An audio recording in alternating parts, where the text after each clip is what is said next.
읽어드린 말씀으로 인자가 들려야 하리라, 이 말씀으로 하나님의 말씀 함께 나누겠습니다. 우리 옆에 분들과 앞에 전후좌우분들과 함께 인사하겠습니다. 예수님은 그리스도이십니다. 그리스도이십니다. 아멘. 감사합니다. 날씨가 이제 좀 시원해지셨죠? 그래서 저는 그분이 오셨습니다. 뭐냐면 이제 찬바람이 부니까 비염이 오더라고요. 그래서 지난주에 이제 237 전도 강사 훈련 1기를 참석하고 잘 마치고 돌아왔는데요.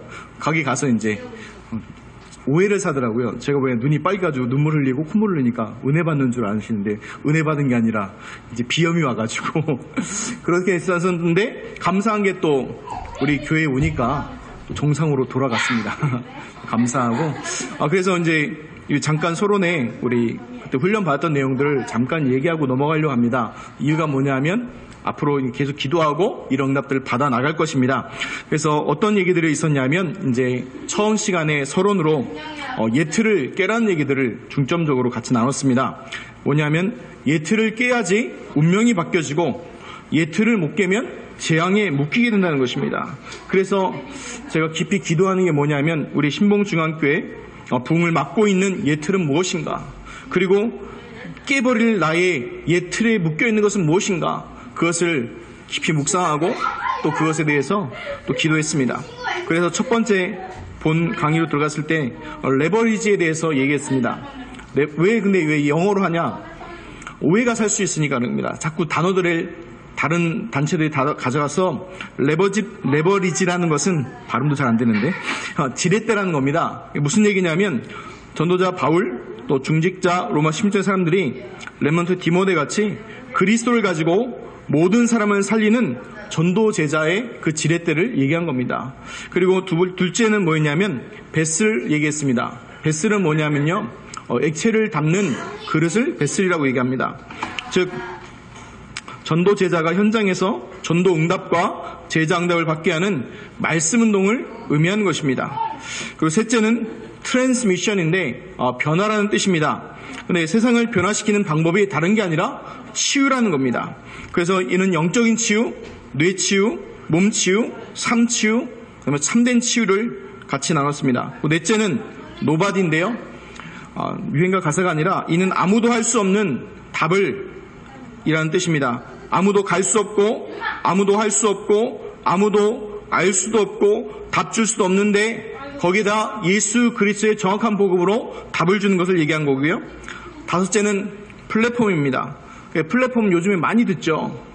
뜻은 이제 역 정거장 이런 뜻이지만 요즘에 플랫폼은 역 정거장보다는요, 이런 스마트폰 아니면 구글 이런 게 바로 뭐죠? 그 플랫폼입니다. 유튜브도 플랫폼이죠. 그래서 그런 것들을 플랫폼이라고 하는데 지금 세상에는 정말 필요한 어떤 플랫폼이 필요하냐?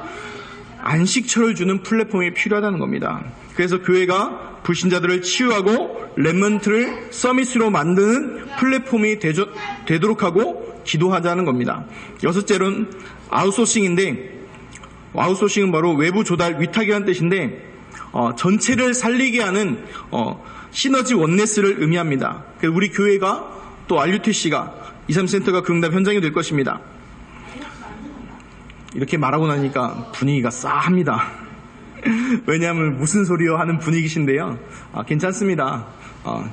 저도 이제 다 듣고 났더니 이틀 동안 강의 쭉 들었거든요.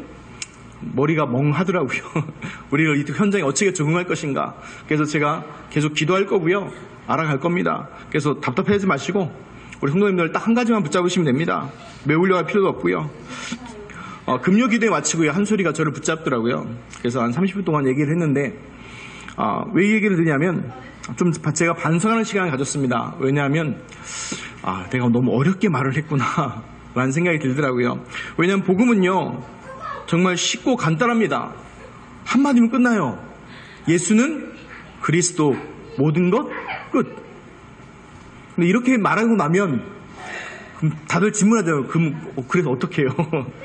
그러니까 이제 다른 설명들이 막 나오기 시작하는 건데 정말 심플하거든요. 복음은 정말 간단하거든요. 예수가 그리스도로 이 모든 것이 끝나는 거예요. 근데 너무 간단해서 설명을 하다 보니까 이제 어렵게 들어간 건데 이게 있어요. 이유가 있어요. 왜냐하면 복음이 잘 안 닿는 게 있어요. 왜냐면 우리가 살아가면서 하는 게 있어요. 살아가면서 하는 건 전부 다 뭐예요? 주고받고지 않습니까? 항상 내가 노력한 만큼 뭐예요? 받게 되잖아요. 그리고 내가 또 이 사람한테 베풀면 이 사람도 뭐 해야 돼요? 나한테 해야 되잖아요. 항상 모든 인간계가 주고받고잖아요. 그런데 이 복음은요, 주고받고야 아니에요? 일방적이에요. 그냥 하나님이 그냥 주신 거예요. 그러니까 이게 뭐예요? 옛날 우리 조선 말기 때 양반들이 복음 듣고 나서 얘기했대죠. 어떻게 체면이 있지 공짜로 받냐고. 그런 것처럼 되어버리는 거예요. 근데 성경에서는요, 예수 그리스도의 복음에 대해서요, 1절 우리한테 요구하는 게 없습니다. 왜 요구하는 게 없어요? 사람의 어떤 것으로서 영적인 것을 바꿀 수 있는 능력이 사람에게 없습니다. 사단도 이길 수 없고요, 죄 문제도 해결할 수 없어요. 그런데 사람이 살아날 동안에 육신을 가고 사니까 철저하게 뭐에 매여져 버립니까? 다른 것들이 먼저 들어가서요, 복음을 이해하지 못하고 복음을 누리지 못하게 만들어 버리는 거예요. 사도행전 8장 26절에 40절 보면요, 빌립 집사님이 나옵니다. 이 집사님이 광야에서요, 누굴 만나냐? 그 이디오피아 내시를 만납니다. 이 이디오피아 내시가 국고를 맡은 높은 위치에 있는 내시였어요.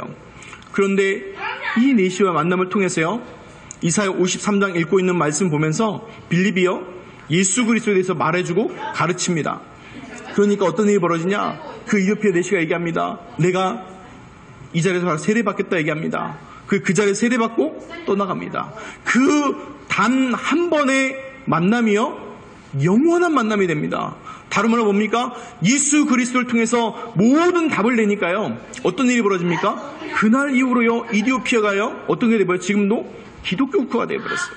지금도 복음이 증거되는 그 나라가 되어버렸어요. 무슨 얘기를 합니까? 그 단 한 번의 만남이 영원한 기회요, 축복으로 바뀌어지는 거예요. 우리가 신앙생활을 많이 해가지고 많은 것 해야지 하는 게 아니라 딱 하나, 예수 그리스도 이 복음에 딱 뿌리 내리면요, 다 끝나는 것이죠. 무슨 얘기냐? 딱 신앙생활에 한 가지면 되는 거예요.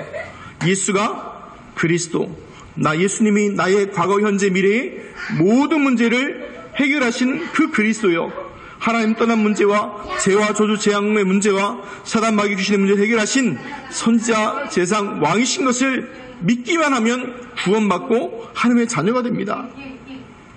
어떤 분들이 이럴 수 있겠죠. 아, 목사님, 그래도.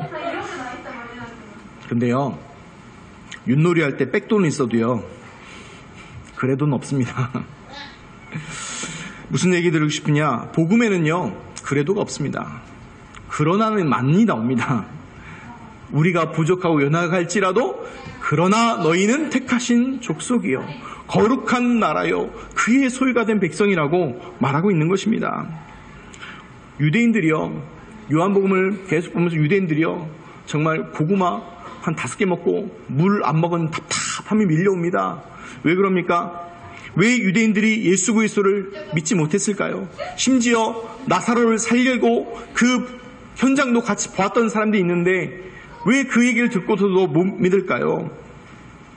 물론 가장 큰 이유는요, 하나님의 세계복음을 이루시기 위한 계획입니다. 무슨 말이냐면, 유대인들은요, 하나님이 주신 이 복음과 말씀을요, 자기가 좋은 대로 해석해버립니다. 무슨 말이냐면요, 하나님께서 한 민족을 선택해서 그들에게 하나님의 살아계심과 역사하심과 하나님의 말씀을 주신 거예요. 그리고 그것을 전 세계에 알려야 되는 사명이 그 민족에게 있는 거예요. 그런데 이거를 유대 민족이 어떻게 바꿔버립니까? 우리는 하나님의 말씀, 율법을 받은 거룩한 선택받은 선민이고 너희 이방인들은 개소말 돼지 같은 이방인이다 라고 그어버린 거예요. 그러니까 어떻게 됩니까? 멸망받을 수밖에 없는 겁니다. 그런데 그렇게 멸망받음을 통해서 이 복음이 어떻게 됐어요? 유대만 있는 게 아니라 전 세계로 퍼뜨리게 된 거죠. 그게 하나님의 계획이었던 겁니다. 그래서 하나님의 말씀을 따르는 것처럼 보여지지만 자기들만의 전통을 타르고 그것들이 가득 차 있으니까요, 어떻게 되는 거죠? 복음의 말씀이 들어가지가 않는 거예요. 무슨 말입니까? 다른 게 가득 차 있으니까 뭐예요? 다른 게 안 들어가죠. 혹시 물컵에 가득 물 따라 있으면요, 다른 거 안 들어가잖아요. 거기가 빠져나와야 들어가는 거 아닙니까? 쉬운 말로 우리 밥 먹지 않습니까? 많이 드시면요 어떻게 됩니까? 여기까지 차면요 어떻게 돼요? 더 들어가집니까? 안 되잖아요. 뭐 해야 되죠? 조금 더러운 얘기지만 이게 나가야 되잖아요. 나가야지 들어갈 수 있지 않습니까? 그런 것처럼요 다른 게 우리한테 가득 차 있다는 거예요. 지금요. 그 예틀이란 건 뭐냐면 복음 아닌 다른 것들이요 우리 안에요 가득 차 있는 거예요. 뭐가 가득 차 있냐? 대부분 얘기하면요 상처가 가득 차 있어요. 마음의 상처, 사람에 대한 상처, 또 여러 가지 상처들이요 가득 차 있어요. 그래서 뭐가 못 들어가요? 복음이 못 들어가요. 혹시 그 노래 아십니까? 가시나무새라고요. 내 속에 내가 너무도 많아서 당신의 쉴 곳 없네. 목사님 왜 유행가를 부르시나요? 가시나무새는 아시다시피 유행가가 목적이 아니고요 원래는 복음성가였어요. 근데 그것이 개사해서 불러서 그게 유행가처럼 나온 거지 원래는 복음성가예요. 내 속에 뭐가 많다고요? 내가 너무 많아서 복음 들어올 자리가 없다는 거예요. 그 고백인 거예요. 우리 성도님들이 정말 다른 것들로 가득 차 있으시면요 뭐가 안 들어가요? 예수님이 밖에서 녹화하는데요 딱 문 열어봤더니 뭐가 있어요? 가득 차 있어요. 못 들어가. 그래서 그것부터 뭐 하는 거예요? 버려버리는 거예요. 자꾸. 그래서 예전에 한 10년 전인가 그거 유행했잖아요. 내려놓음. 자꾸 내려놓는 거예요. 뭐요? 다른 거 붙잡았던 것, 상처됐던 것, 마음에 붙잡았던 걸요 자꾸 뭐 하는 거니까? 내려놓는 거예요. 그러니까요 얘기 드리는 거예요. 제가 신봉중앙 성도님들한테 정말 부탁드리고 싶은 게 하나 있습니다. 뭘 부탁드리고 싶은 거냐면 사람의 말에 마음에 두지 마시기 바랍니다. 사람의 말을요 마음에 두지 마세요. 사람의 말 마음 두면요 그건요 힘듭니다. 왜냐? 사람의 말로요 사람 살리지 못합니다. 아무리 좋은 얘기, 아무리 좋은 것도요 사람 마음에 두면요 그게 나중 가면요 상처가 되고요 마음이 괴롭히는 게 됩니다. 그럼 뭘 둬야 됩니까? 하나님의 말씀을 마음에 두시기 바랍니다. 하나님의 말씀을 마음에 둘 때요 그 말씀이 살아나게 됩니다.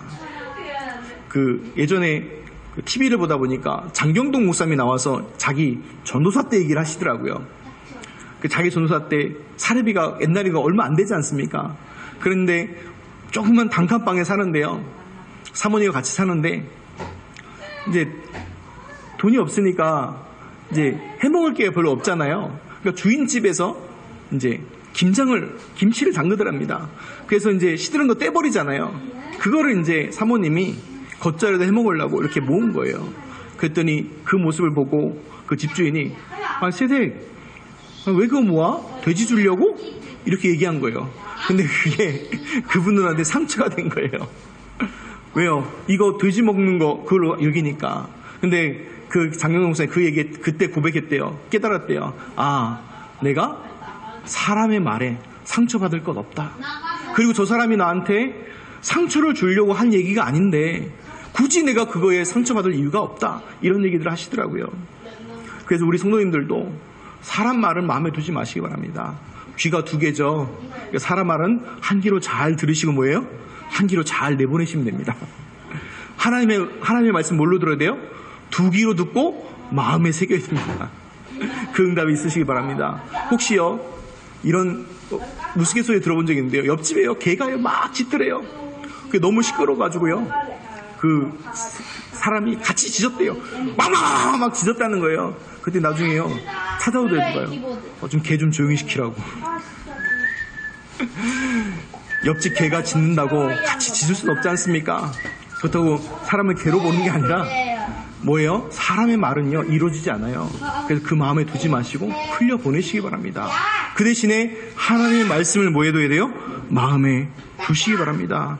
그러니까 제가요 시간이 지날수록 마음에 결단하는 게 하나 있습니다. 뭐냐면 강단 외에는 말하지 말자라는 생각을 자꾸 더 결단합니다. 이유가 뭐냐? 강단 내려가서 얘기하는 많은 것들이요 결국엔 사람한테 상처 주더라고요. 듣기만 해야지 말하는 자체가 결국 나중에요 그냥 인사했던 뭐 하는 것들도요 결국 아니더라고요. 복음 외의 말씀 외에는요 다 아니더라고요. 그래서 저한테 너무 무뚝뚝하다 하지 마시기 바랍니다. 무뚝뚝한 게 아니라 그 말하는 것들이요 결국 도움은 안 되더라고요. 그래서 우리 성도님들은요, 하나님의 말씀을 어디에 두라고요? 마음에 두시기 바랍니다. 사람의 말은 흘려보내시기 바랍니다. 그래서 오늘 중요한 하나님의 말씀을 보도록 하겠습니다. 우리 20절에서 23절을 보겠습니다. 명절에 예배하러 올라온 사람 중에 헬라인 몇이 있는데 그들이 갈릴리 베세다 사람 빌립에게 가서 청하여 이르되 선생이여 우리가 예수를 배우고자 하나이다 하니 빌립이 안드레에게 가서 말하고 안드레와 빌립이 예수께 가서 여쭈니 예수께서 대답하여 이르시되 인자가 영광을 얻을 때가 왔도다. 아멘. 헬라인 중에서요, 유대교로 개종한 사람들이 의외로 있었습니다. 그런데 이 사람들이 올라와서 예수님을 찾죠. 근데 와서 예수님 바로 찾는 게 아니라 누굴 먼저 찾아가냐면 빌립을 찾아갑니다. 이유가 있습니다. 이렇게 하는 것들이 뭐냐면 유명한 랍비나 존경하는 랍비를 찾아갈 때 이런 형태들을 취하거든요. 그래서 예수님을 존경하는 의미로 이렇게 한 거예요. 근데 왜 하필 빌립이냐? 베세다라는 지역이 헬라인이 좀 많이 살았대요. 그리고 빌립이라는 이름 자체가 그 헬라식 이름이에요. 그래서 이 사람이 헬라어를 잘했든지 아니면 헬라 사람하고 친했든지 아마 했는지 몰라요. 성경 기록이 안 돼 있는지 몰라도. 그런데 이가 찾아와서 이제 얘기하는 거죠. 근데 예수님께서요, 23절에 보니까 갑자기 얘기합니다. 인자가 영광을 얻을 때가 왔도다. 왜 그랬냐?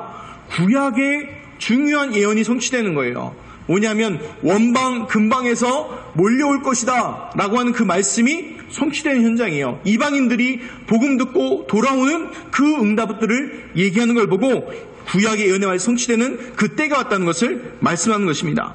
24절, 26절을 보겠습니다. 내가 진실로 진실로 너희에게 이르노니 한 알에 밀이 땅에 떨어져 죽지 아니하면 한 알 그대로 있고 죽으면 많은 열매를 맺느니라. 자기 생명을 사랑하는 자는 잃어버릴 것이요 이 세상에서 자기의 생명을 미워하는 자는 영생토하도록 보존하리라. 사람이 나를 섬기려면 나를 따르라. 나 있는 곳에 나를 섬기는 자도 거기 있으리니 사람이 나를 섬기면 내 아버지께서 그를 귀히 여기시리라. 아멘. 24절 26절 말씀은 예수님께서 그리스도의 사역의 완성에 대한 이야기들을 본인이 자기 입으로 직접 표현하신 것입니다. 그 24절에 하나의 미래된 비유 뭡니까? 예수 그리스도의 죽으심과 부활을 통해서 많은 성도들을 살리는 그 구원의 역사들을 말씀하고 있는 것입니다. 그리고 25절의 뜻은 무엇입니까? 자기를 사랑하는 자는 자기를 잃어버릴 것이고 또 자기 생명을 미워하는 자는 영생을 보존하리라. 오해하면요, 생명을 값어치 없게 여기라 이렇게 오해될 수 있는데 그 얘기가 아니에요. 자기 생명을 사랑하는 자는 뭐냐면 이거예요. 자기 생명을 스스로 구원하려 하는 걸 얘기하는 거예요. 여기서 말하는 생명은 뭐 어떤 생명을 얘기하냐? 육신의 그 생명뿐만 아니라 영원한 영생을 포함해서 얘기하는 거예요. 그거 다른 말로 뭐예요? 즉 스스로 구원받으려 하는 걸 얘기하는 거예요. 그 구원에 스스로 구원받으려 하는 게 어떻게 된다고요? 어떻게 된다고 얘기하죠? 잃어버린다고 얘기하고 있어요. 즉 뭡니까? 자기가 구원을 이루고 돛닦고 하는 게 뭐라고요? 자기 사랑하는 거예요. 근데 그것이 결국 뭡니까? 우상숭배예요. 그 결과로 어떻게 됩니까? 그 자기 생명을 도리어 잃어버리는 거예요. 그런데 반대로 자기 생명을 미워하는 자는 얘기한 건 무슨 뜻이냐? 바로 예수 그리스도께서요, 예수 그리스도를 세상이 미워해요. 그래서 세상에 사는 우리도 미워하는 거예요. 그래서 뭘 얘기하는 거냐? 바로 예수 그리스도를 따르라는 것이 바로 구원의 길을 말씀하는 거예요. 그래서 25절, 26절, 24절, 25절, 26절은요, 다 예수님의 중요한 그리스도의 사역의 완성을 얘기하는 거예요. 그리고 나를 섬기려면 나를 따르라 얘기하는 건 뭡니까? 예수가 그리스도를 믿는 걸 얘기하죠. 요한복음 1장 12절에 얘기하는 영접하는 자, 곧 그 이름을 믿는 자들에게는 하나님의 자녀는 권세를 주셨으니 라고 말씀을 얘기하는 거예요. 그래서 우리가요, 그리스도 예수 안에 있는 것입니다. 그래서 중요한 게 있어요. 하나님께서 근데 왜 귀중하게 여기십니까? 혹시 우리 성도님들 보석함 같은 거 있으십니까? 그 보석함 막 집어 던지십니까? 귀중하게 여기죠. 왜요? 그 함이 중요한 게 아니라 그 안에 뭐가 들어있기 때문에? 보석이 들어있잖아요. 그럼 하나님께서 우리를 왜 귀중하게 여기십니까? 하나님의 가장 귀중한 이 예수 그리스도의 복음을 우리 안에다 두셨기 때문에 가장 귀중하게 여기시는 거예요. 그래서요, 외모가 어떠냐 중요하지 않아요. 왜요? 가장 값진 뭐가 있는 거예요? 가장 귀한 예수 그리스도의 복음이 우리 성도님 안에 있기 때문에 그렇습니다. 그래서 우리 성도님의 육신의 가치가요, 어마어마해요. 어떤 가치냐? 하나님이 임재하시고 함께 하시는 성전의 가치예요. 고린도서 3장 16절에 보니까 너희가 하나님의 성전인 것과 너희 안에 하나님의 성령이 계시는 것을 알지 못하느냐라고 사도 바울은 얘기하고 있는 것입니다. 우리 성도님의 한 분 한 분의 가치가 아주 존귀하고요, 소중하신 것입니다. 그래서 누구를 귀중하게 여겨야 돼요? 나를 소중하게 여기셔야 돼요. 그리고 나를 소중하게 여긴 만큼 또 누구도 소중하게 여겨야 돼요? 내 주위의 성도들과 형제 자매들을 소중하게 여겨야 돼요. 그게 성경에 얘기하는 뭐예요? 하나님 사랑, 자기 사랑, 이웃 사랑이에요. 그 응답을 누리시기 바랍니다. 그리고 27절에 보니까 27절 보겠습니다. 지금 내 마음이 괴로우니 무슨 말을 하리요? 아버지여 나를 구원하여 이때를 면하게 하여 주옵소서. 그러나 내가 이를 위하여 이때까지 왔나이다. 아멘. 27절의 말씀은요, 예수님의 인성이 나타나 있는 겁니다. 예수님은 완전 하나님이시고 완전 사람이십니다. 그래서요, 뭘 아시는 거예요? 이제 앞으로 고난받을 일을 아시는 거예요. 그래서 어떻게 보면요, 이런 게 있어요. 미래를 아는 게 꼭 좋은 것만 아니에요. 농담 아닌 진담 아닌 제 마음 중에 하나가, 제 연단의 과정을 알았더라면 제가 아마 하나님께 이렇게 기도했을 거예요. 불러가옵소서. 그런데 그 과정을 통과하고 나니까 다 감사하고 다 은혜였지만, 그걸 만약에 미리 알았더라면 주여 족하오니 불러가옵소서 하고 했을지도 몰라요. 그래서 우리가 하나님께서 우리 미래를 안 알려주시는 이유가 있어요. 왜냐? 알아도 무서울 수 있어요. 두려울 수 있어요. 예수님도 인간의 사람의 몸을 입으셨기 때문에 그 육신의 고통 올 걸 알고 번민하시는 거예요. 그러나 그 기도의 제목에 마지막 뭐라고 얘기하세요? 그러나 내가 이를 위하여 이때까지 왔나이다 라고 말씀하시는 거예요. 중요한 사명을 아시는 거죠. 그래서 우리 예수님의 제자인 우리 성도님들도 다 뭡니까? 우리는 사명 따라 사는 거예요.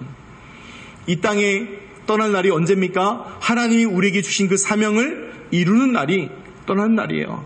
정확히 표현하면 떠나는 것도 아니에요. 어디로 이사 가는 거예요? 이제 본향으로, 천국으로 이사 가는 겁니다.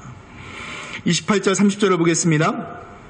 아버지여 아버지의 이름을 영광스럽게 하옵소서 하시니 이에 하늘에서 소리가 나서 이르되 내가 이미 영광스럽게 하였고 또다시 영광스럽게 하리라 하시니 곁에 서서 들은 무리는 천둥이 울었다고도 하며 또 어떤 이들은 천사가 그에게 말하였다고도 하니 예수께서 대답하여 이르시되 이 소리가 난 것은 나를 위한 것이 아니요 너희를 위한 것이니라. 아멘. 이런 일들이 예수님께 하신 이유에 대해서 명확하게 얘기하십니다. 즉 제자들에게 확신을 심겨주기 위해서고, 지금 당장은 못 깨닫더라도 나중에 깨닫게 하기 위해서 이런 일들을 보여줘 주신 것입니다. 31절 33절 보겠습니다. 이제 이 세상에 대한 심판이 이르렀으니 이 세상의 임금이 쫓겨나리라. 내가 땅에서 들리면 모든 사람을 내게로 이끌겠노라 하시니 이렇게 말씀하시면 자기가 어떠한 죽음으로 죽을 것을 보이심이로라. 아멘. 무슨 말이냐? 사단과 마귀의 모든 것을 꺾으시고 저주, 재앙, 죄의 문제를 해결하시는 하나의 방법이 뭐냐? 십자가에 죽으신 것입니다. 그래서 이사야 53장에도 얘기했죠. 그는 우리 질고를 지고 고통을 당하시나 우리는 그가 그 죄 때문에 그렇다고 얘기하고 있다고 합니다. 그러나 성경은 분명히 얘기합니다. 예수님께서 십자가에 달려서 죽으신 이유는 우리의 모든 죄와 저주와 재앙과 그 모든 것을 해결하기 위해 십자가에 죽으신 것입니다. 그리고 부활하신 것은 무엇입니까? 사단과 마귀의 모든 것을 꺾으신 증거로 부활하신 것입니다. 그래서 성경에는 뭐라고 얘기합니까? 모세가 광야에서 노뱀을 든 것 같이 인자도 들려하리라 하신 말씀인 것입니다.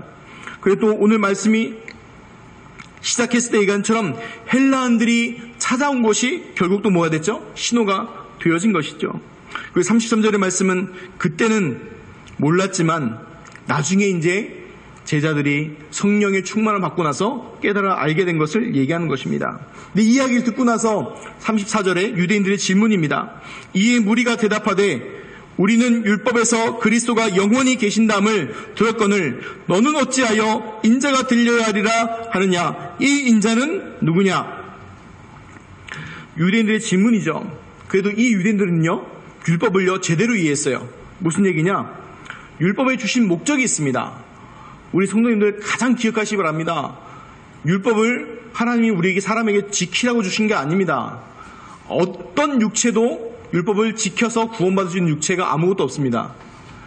그러면 그 율법을 우리에게 왜 주셨습니까? 그 율법을 통해서 죄인임을 깨달아 이 죄를 용서할 메시아 그리스도가 필요한 것을 깨닫게 하는 것이 율법의 목적입니다. 그래서요, 예수님께서 뭐라고 얘기하셨냐? 이렇게 얘기하십니다. 내가 율법을 폐하러 온 것이 아니라 율법을 완성하러 왔노라고 얘기하셨습니다. 그 얘기는 뭘까요? 십자가의 죽으심으로 우리가 죽어야 되고 재앙받고 저주받아야 될 것을 그리스도께서 십자가에서 다 지셨어서 우리의 모든 죄값을 다 치러버리신 거예요.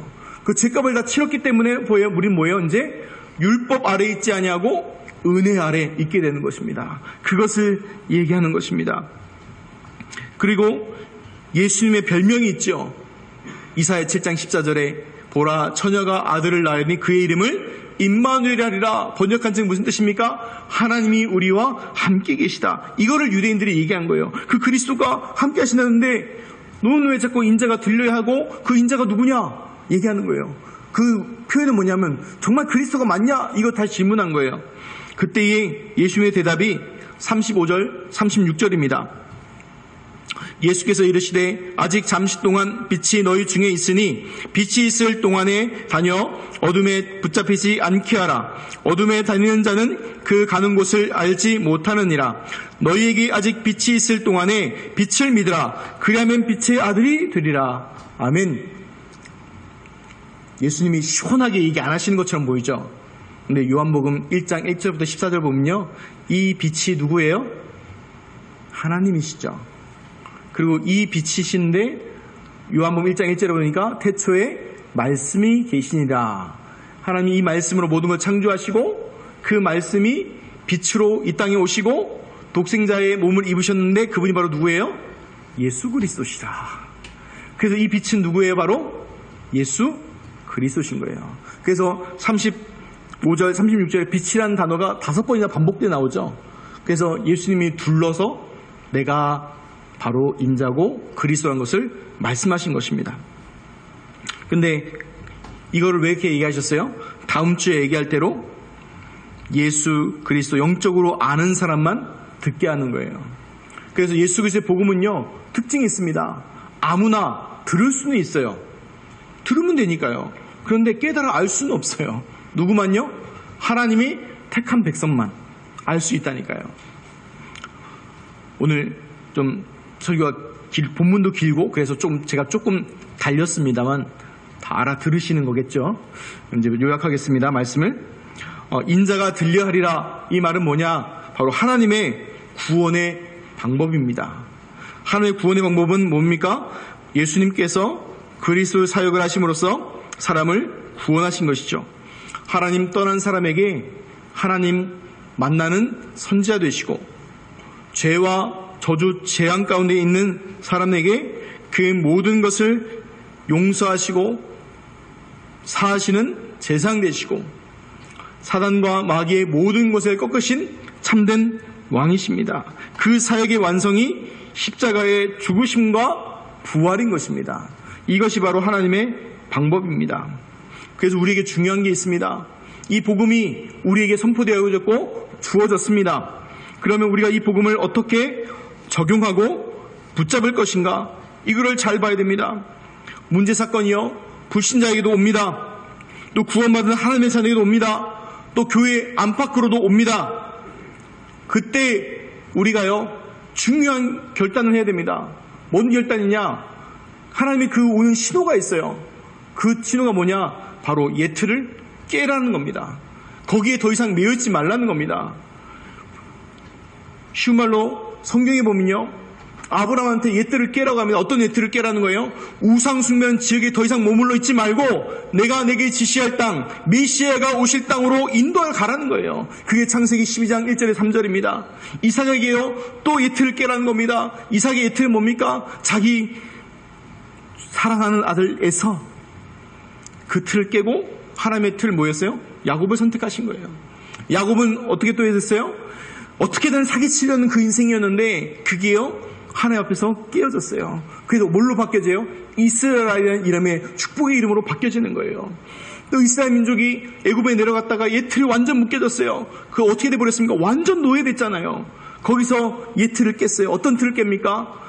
어린 양의 피 바를 때 6월절의 역사가 일어나서 뭡니까? 그 모든 옛 틀을 깨고 출애굽에 나온 역사가 일어난 겁니다. 그러면 우리 구원받은 하나님의 자녀에게 문제, 사건, 어려움 오는 이유가 뭡니까? 하나님이 팔이 짧아서 구원 못하심이 아니요, 우리의 죄가 많아서도 아니요, 하나님의 중요한 뭐가 있는 겁니까? 계획과 축복이 있는 겁니다. 우리 성도님들 만약에 문제가 있으시고 어려움이 있다면 그 어려움을 도리어 축복의 기회로 바꾸시기 바랍니다. 초대교회의 역사와 성경의 역사를 잘 보십시오. 문제, 사건 올 때마다 그 옛 틀을 깰 때마다 하나님의 크신 축복이 그 개인에게, 그 단체에, 그 민족에게 주셨습니다. 우리 성도님들도 문제, 어려움이 있다면 그거를 하나님 앞에 나가서 나의 옛 틀을 깨고 하나님의 것을 담는 중요한 축복으로 바꾸시기 바랍니다. 제가요 어제 우연히 날짜를 세봤어요. 그랬더니요 2019년이요 오늘 지나면 딱 100일 남아요. 2019년이 딱 100일 남았더라고요. 그러니까 365일 중에서 265일이 지났어요. 이제 100일이 남았습니다. 이 100일 남은 기간에 우리 성도님들 많은 열매도 맺어야겠지만 집중으로 기도할 것이, 예수가 그래서 이 복음 붙잡고 우리의 옛 틀을 깨는 중요한 축복이 있으시기 바랍니다. 그래서 한 주간 기도하시기 바랍니다. 하나님, 내가 깨야 될 옛 틀이 무엇입니까? 하나님께 기도하시기 바랍니다. 근데 하나님께서 우리에게 깨닫게 하실 것입니다. 그래서 우리가 해야 될 게 하나는 있어요. 인정하면 돼요. 옛 틀이 있다는 걸 인정하면 그때가 벌써 뭐가 되는 거예요? 축복의 시작이 되는 거예요. 아니 나는 하나도 깰 거 없는데요, 목사님 왜 그러세요? 이러시면 뭐예요? 이제 재앙당하는 거예요. 그래서 우리 남은 2019년이 또 남은 9월이 옛 틀을 깨고 하나님의 중요한 축복을 잡는 중요한 응답이 시작되시길 바랍니다. 이유가 있습니다. 왜냐? 고린도후서 5장 17절에 이렇게 표현되어 있습니다. 그런즉 누구든지 그리스도 예수 안에 있으면 새로운 피조물이라, 이전 것은 지나갔으니 보라 새 것이 되었도다 하셨습니다. 우리는 날마다 예수 그리스도 안에 있는 새로운 피조물인 줄 믿습니다. 그 응답이 이미 우리 신봉중학교 성도분들에게 와 있습니다. 이 축복의 응답을 이번 한 주 동안 깊이 누리는 중요한 축복이 있으시기를 예수 그리스도 이름으로 축원드립니다. 기도하겠습니다. 하나님 감사합니다. 우리에게 옛 틀을 깨고 새 틀을 세우는 중요한 축복의 응답을 허락하여 주옵시고, 예수 그리스도의 이 복음 붙잡고 하나님 정말 그리스도 예수 안에 있는 새로운 피조물이라, 이전 것은 지나갔으니 보라 새 것이 되었습니다. 하나님 그리스도 안에서 날마다 새로운 응답을 우리 신봉중학교 모든 성도분들과 이 말씀 듣는 분들이 누리게 하여 주옵소서. 감사드리며 축복하며 우리 주 예수 그리스도 이름으로 기도하옵나이다. 아멘.